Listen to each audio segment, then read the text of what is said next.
Welcome to Killer Women with your host, best-selling author Danielle Girard. The Killer Women vodcast is pleased to be a part of the Authors on the Air Global Radio Network. To learn more about Danielle and her books, visit her at www.daniellegirard.com, and to access all of our vodcasts, go to youtube.com/Authors on the Air. And now, Danielle's next killer woman.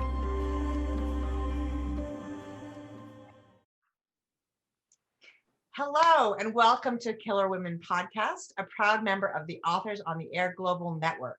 Today is a very special show, and it falls on not our regular first or third Thursdays of the month, because I have not one today, but four fabulously talented and gorgeous minds behind Young Rich Widows, which is an Audible original, and it is available today, April 14th.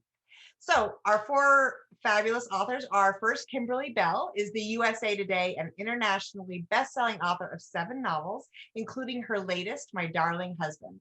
Her books have been published in more than a dozen languages and have been optioned for film and television.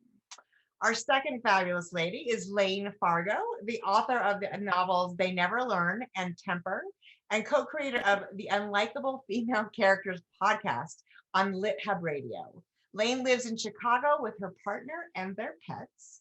Our third author is Cate Holahan. She is the USA Today bestselling author of 5 domestic suspense novels, including The Widower's Wife and the upcoming Darkness of Others, which comes out in August by Hachette's Grand Central Publishing. A biracial female author of Jamaican and Irish-American descent, Cate is a member of Crime Writers of Color and Sisters in Crime. And finally, last but not least, is the gorgeous Vanessa Lillie, the best-selling author of the thriller novels Little Voices and For the Best. Vanessa has 15 years of marketing and communications experience and enjoys organizing book events in and around Providence, Rhode Island. She is an enrolled citizen of the Cherokee Nation of Oklahoma, living on, oh God, I should have asked, Narragansett, yeah. Narragansett land in Rhode Island. Okay, welcome everybody. Woo! A lot of talk. Thanks for having us. Oh, so fun. So first, you guys, tell us a little bit about the plot for Young Rich Widows. Cate? Okay.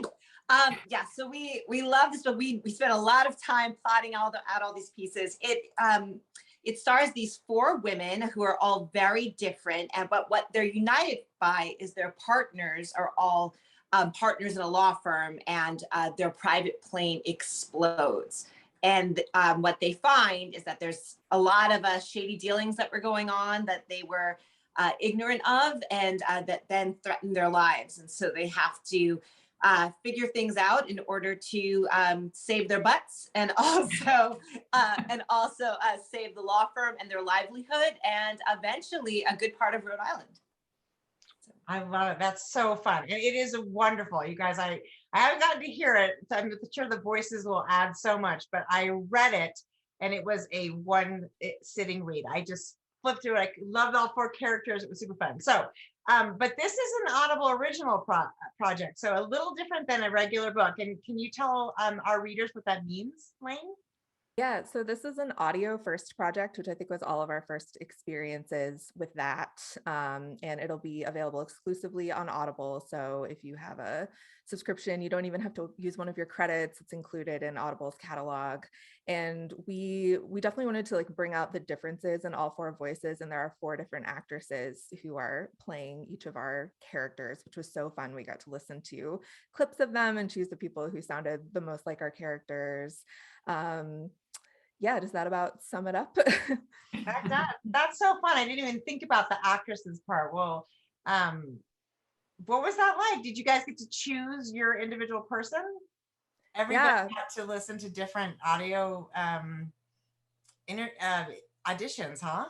It wasn't, they sent us some of their previous work, and this is always one of like the most fun parts. I think I've gotten to pick audiobook narrators for my debut I did, and it's so interesting. Like you just hear their voice and you're like, oh, that's it, that's the character.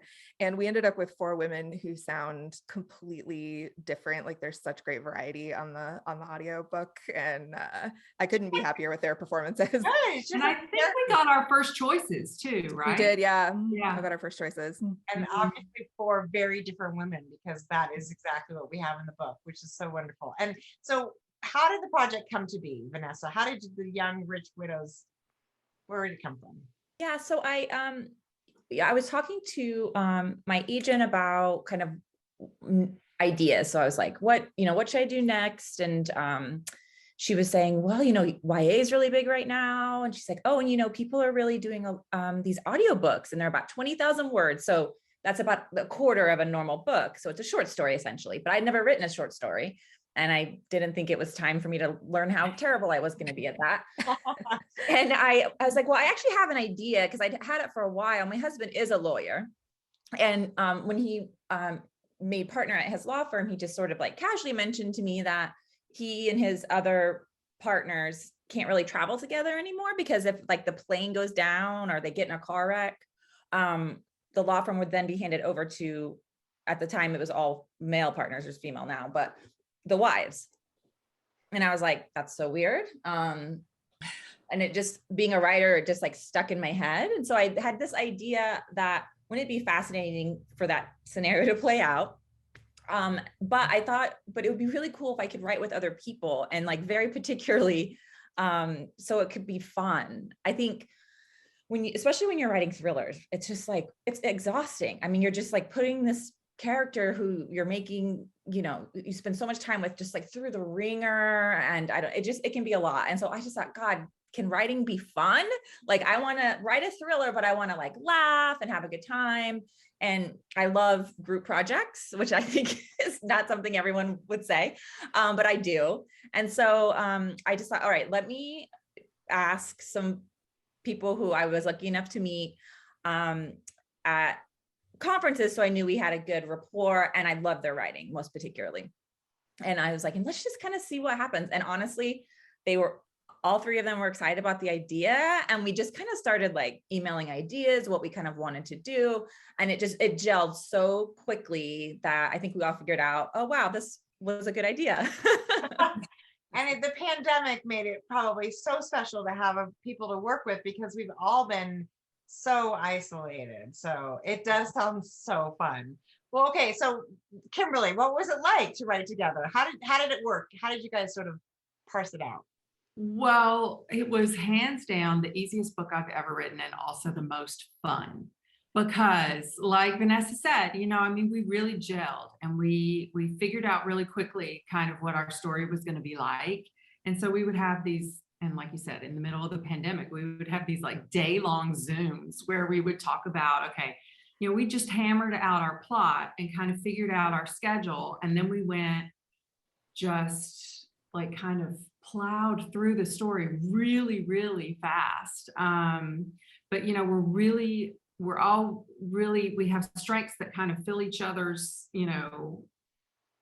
pockets up, I guess. And so like Cate's really great at plotting. And I mean, it was just a super easy process. And we actually did it way faster than we thought we were going to do. Right.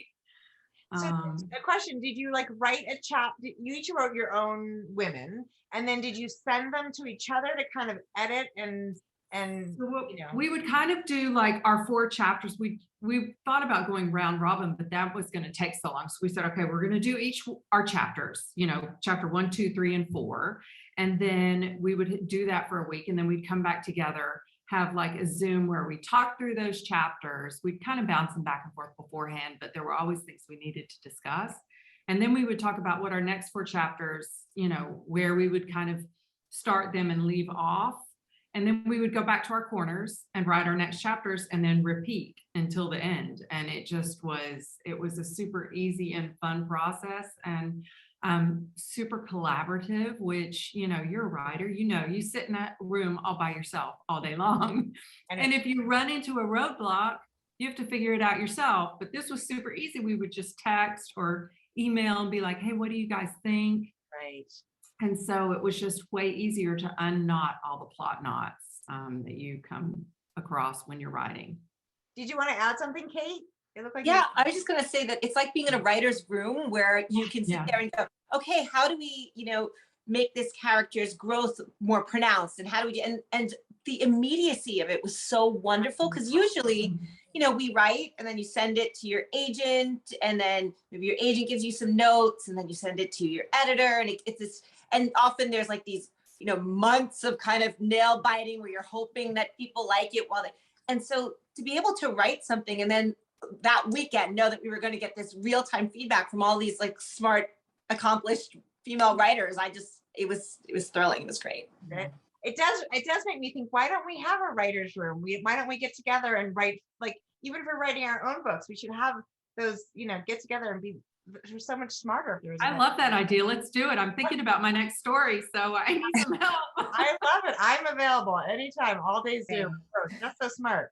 Okay, well, so I did, I got a chance to read this. So I was going to ask who played each part, and then you guys told me I got to guess. So and for those of you who haven't listened yet, you'll have to rewind this part and after you listen, so you'll know. My guess is that Vanessa played Crystal, and Layne was Meredith, and Cate was Justine, and Kimberly was Camille. Am I close? Ding. 4 out of 100%. 100%. I love that, but I know all of your writing, so it was even though the other thing I thought was so amazing, I was so impressed, is that it didn't feel like, because if talking about your 4 different books, like not this book, but books I've read of yours, the voices are very different. I would not pick up one of Layne's books and think it was written by Kimberly, or one of Cate's books and think it was written by Vanessa. But these scenes and chapters really flowed. I didn't feel any sort of like, wait, I'm in a totally different voice than I was in the last chapter. So you guys did a really amazing job of weaving all of those voices together. But I also was like, I think I know who each person is. So that was really fun. And it's actually fun to guess. So maybe I shouldn't have said anything. So anyway, okay.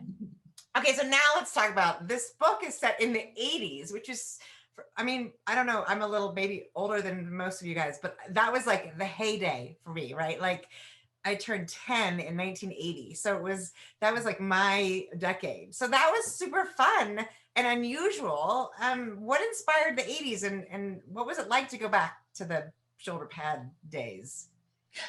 It was, this is Vanessa. It was so much fun. So I had really, like, going back to your point about the pandemic, I kind of wanted a really fun book project that took us far, far away. And, the 80s, I was also a child of the 80s. I, in particular, love 80s movies. Like I still, I was actually just watching Basic Instinct 2 nights ago. So good. Anyway, and there's just something kind of like over the top and campy. And I just love the clothes, and I love the hair, and I love the furs, and the drama, and the fact that you can't Google anything. And it's neon everywhere, and it's, cocktails. And it's where we needed to be. So I just thought it would be so fun to just, put on an 80s soundtrack, and which there's actually quite a few song references in this too. Yeah, totally. And just, kind of be transported back to a time, before it was easy to look up everything about everyone, and you had to like really hunt down clues, and, you could have your suspicions, but you wouldn't just know right away. And it was fun to write, just because all my novels are modern day. So I really enjoyed, we're Googling, like, did they have, like, what did the cell phone, right? Like the big brick cell phone look like? Right. And like, what would the like call monitor on a house look like? And I remember Cate in particular was really good about, she had some like other research, not to give me spoilers, but that she would go and like dig in and help us figure out like what kind of cool car should they have. And it was just fun, research can be really fun, especially if it's nostalgic. Oh my God. And it is so fun. And we were transported. It was, and like you said, what a fun treat, especially with nobody really wants to have a book happening right this minute. So that was really fun. Okay, so now tell me a little bit how the characters were inspired, Cate. They're all really different. How did you guys come up with them, and did you work together? Yeah. Well, Vanessa, when she had the project, kind of had an idea of these 4 women, and then how the kind of characters that we had written in other books, how we would bring some of those sensibilities into the book. And so we tried to pick people who, we could relate to from our prior work and also personally. So, my character is biracial in like 1985, and she's trying to fit in a very kind of segregated town, and that complicates her relationship with her environment, and also with how she kind of goes about solving some of this stuff. And Kimberly's character has some Southern roots, which she was able to bring to, and Layne's character is a lesbian at a time where you could not officially get married, so she has to deal with that. And Vanessa's character is like, just this quintessential Rhode Island, like it's deep, it runs deep. And Vanessa has obviously that experience living in Rhode Island right now, so in Providence. So, and then please, everybody else add, like. I just have to say Meredith is bisexual. She's not a lesbian. I don't mean to be that person, No, but I just have to. I was thinking of her partner. Yeah, her partner is a lesbian. She's in a relationship with the one female partner. So like I'm bisexual as well. And so it was interesting to think about like what that would have been like in the 80s. Obviously they can't be legally married. She has a lot of like paperwork proving that she has the rights to her partner's part of the law firm, but it's obviously something that sets her apart from the other women who are like legally widows, and Meredith isn't. So that was an interesting challenge to address. And that was in the original breakdown that Vanessa sent us, that my character was queer, and it made me really excited to write about a queer person back in those times. And she's a stripper. And she's a stripper. I came up with that. I was like, yeah, I was like, can she be a stripper? And Vanessa was like, totally. And I was like, I'm in. Oh, that's so fantastic. Yeah, those are, but a lot of different, Camille's character also had feeling a little bit out of place in that society. So everybody had, and Crystal was really, she was the fierce mama bear. So lots of really, their characters were so fun. I'm glad you got to choose a stripper. I think that's so clever, Layne. It would not have occurred to me to make my bisexual character a stripper, but I wrote my master's thesis on burlesque and striptease, and used to work at this archive where they had a big collection of like old-timey striptease stuff. So it's like an area of interest. What did you keep calling it, Layne? The female gaze, the stripper gaze, something like that. Gaze. Yeah. Stripper gaze. I love it. Well, so fun, really fun. Okay, so now, you make it sound like it was perfect, but so that we don't die of jealousy, everybody else who wasn't there. What was the biggest challenge to writing? Maybe not together, but writing for Audible, is that different than writing a book, Kimberly?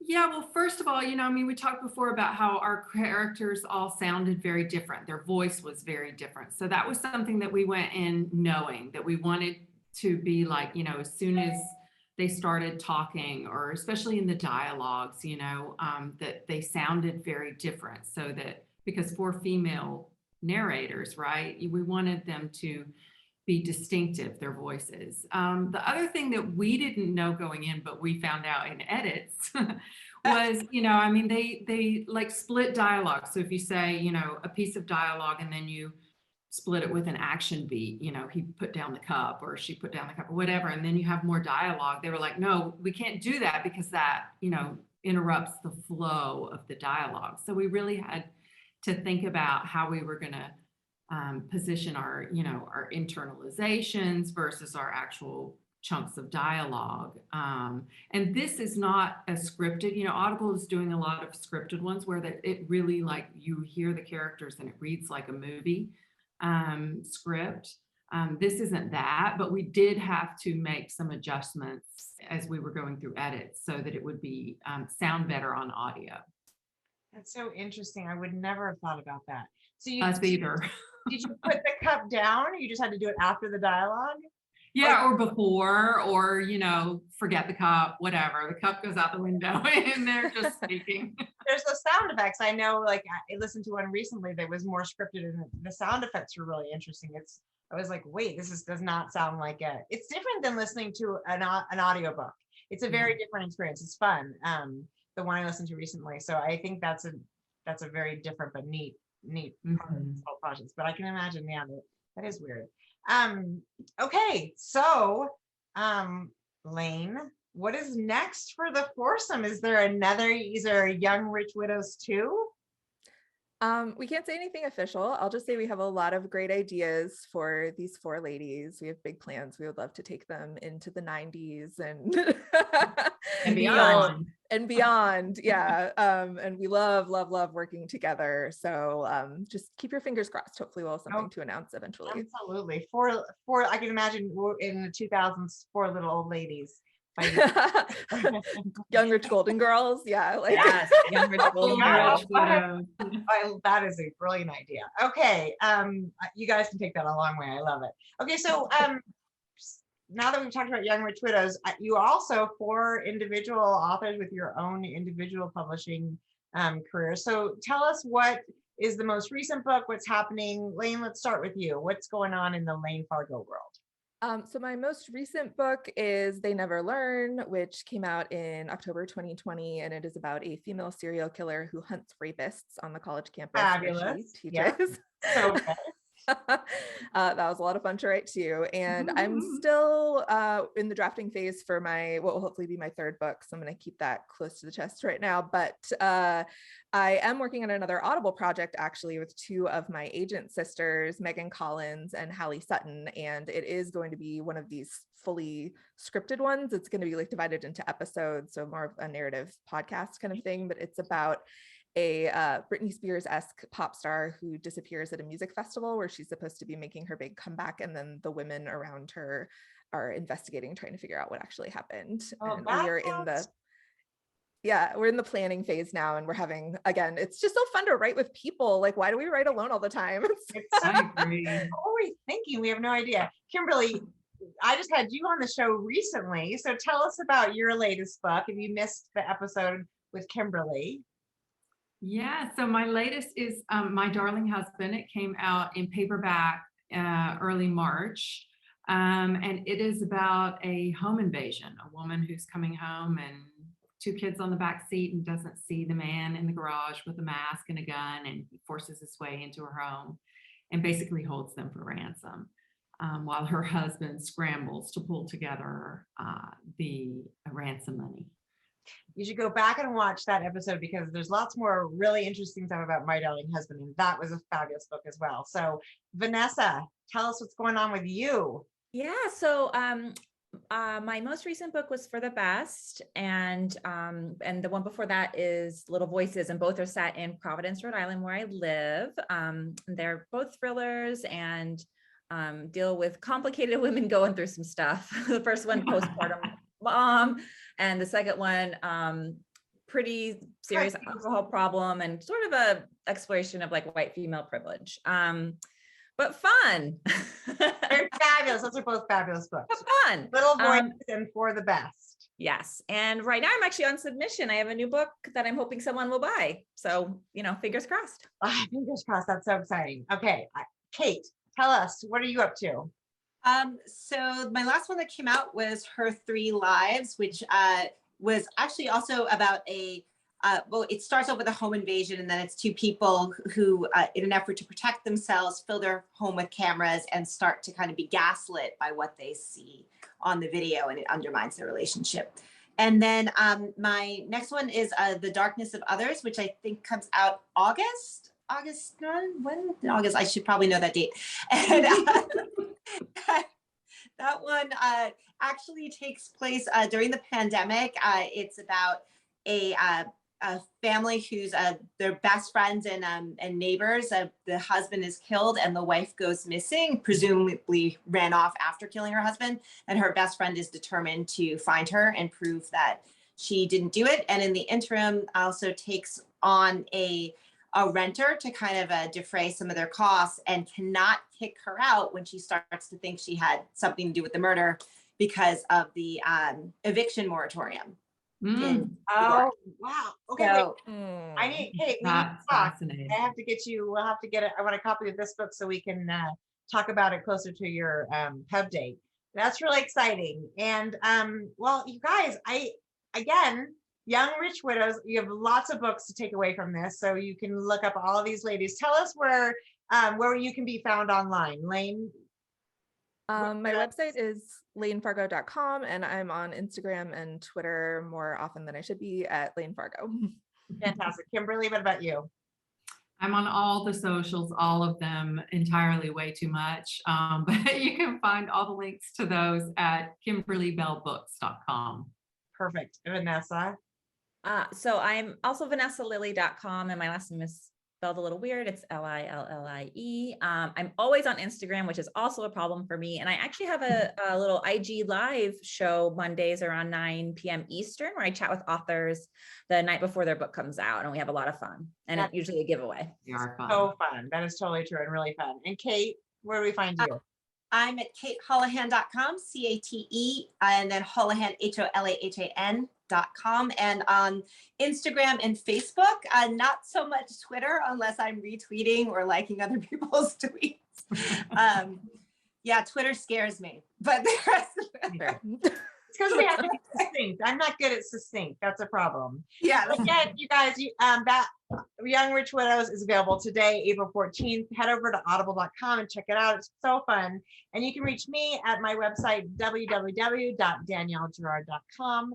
This is a copyrighted podcast owned by the Authors on the Air Global Network.